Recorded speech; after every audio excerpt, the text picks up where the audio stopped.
আসসালামু আলাইকুম। সবাই কেমন আছেন? তো সব সময় সবাই তো আর দুঃখগুলো প্রকাশ করতে পারে না। আমার লাইফে আজকে আমি সত্য কথা বলি। আমার লাইফে আমি ৩টা বিয়া করছি। ৩টা বিয়া করছি, তাও আমি নিজে করি নাই, আমাকে মা-বাবা করাইছে। কেন করাইছে? তাদের স্বার্থের জন্য। তাদের স্বার্থের জন্য আমাকে বিয়ে করাইছে। ১ম শুরু করছে একটা প্রতিবন্ধী মাইয়া দিয়া। একটা প্রতিবন্ধী মেয়ে দিয়ে শুরু করছে আমার লাইফটাকে নিয়ে। আমি তো কোনো পাগল ছাগল ছিলাম না, এখন আমাকে সবাই পাগল ছাগল বলে। একটা প্রতিবন্ধী মেয়ে দিয়ে আমাকে আমার লাইফটাকে দিয়ে শুরু করছে তারা সুখে থাকার জন্য। হ্যাঁ, পরে দ্বিতীয়বার আমাকে এই মেয়েটাকে বিয়ে করেছে। সেও মানসিকভাবে অসুস্থ, সেও মানসিকভাবে অসুস্থ, কিন্তু আমার মা বাবাই কিন্তু বিয়ে করেছে। আমি কিন্তু বিয়ের আগে কোনো দিন কোনো মেয়ের আমি দেখতে যাই নাই। আমি মা বাবার একটাই কইছি, বাবা তোমরা আমার কানাও কুড়াও ল্যাংড়াও যাও, যা বিয়া করাও, আমি তাই বিয়ে করব। আমার সহজে আমার চোখে তো পানি আসে না। আমার বাবা এখন আমারই কয়, এ পাগল ছাগল লয়ে কি সংসার করা যায়? এ পাগল ছাগল লয়ে আমরা একসাথে থাকতে পারবো না।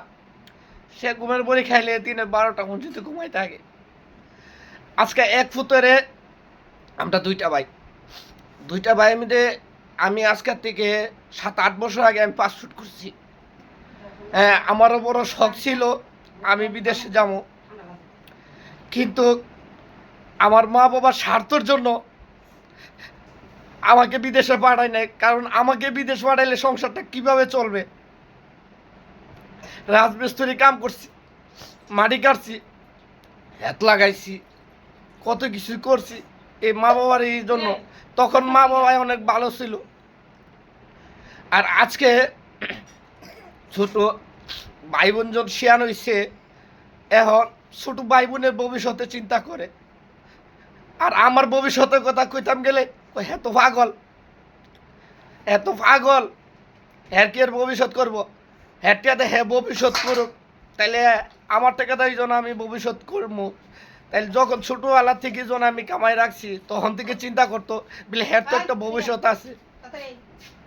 তখন তো চিন্তা করে না। আজকে এক ফুতেরে হ্যাঁ ৫ তলা বাড়ি করা রাস্তা কইরা দিছে, আর আমারে কইরা দিছে রাস্তায় ভিক্ষা কইরা ভাত খাওয়ার মতো। আজকে এক ফুটে ৬০,০০০ টাকা স্যালারি পা, কারণ ওই ছেলেরে বিদেশে পাঠাইছে, সে বাড়ি কিনতেছে, তার নামে সে বাড়ি করবো। আলহামদুলিল্লাহ আমি খুশি, কারণ সেটা যত কামাই লাইন করে দিছে ৬০,০০০ টাকা মাসে স্যালারি পা, সে তো বাড়ি করতেই পারবে। তো সে বলছে আমার টাকা তো আমি বাড়ি করবো।